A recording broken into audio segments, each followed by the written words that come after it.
Magpapansit po tayo ngayon, January 12. Ayan ang ating sahog, liver and ground breast chicken.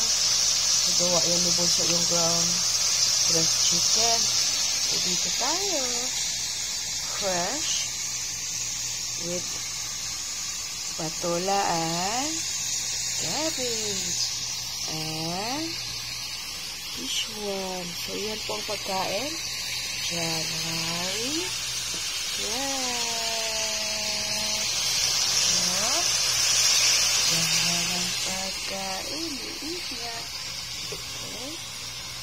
Ayan, lulutuin na natin yan. Pakuliin. Ayan, pakulo na siya. Hanggang maluto yung liver at saka yung ground chicken. Lulunod na natin yung pansit. So, antayin lang natin. So, nandun yung patula natin, guys.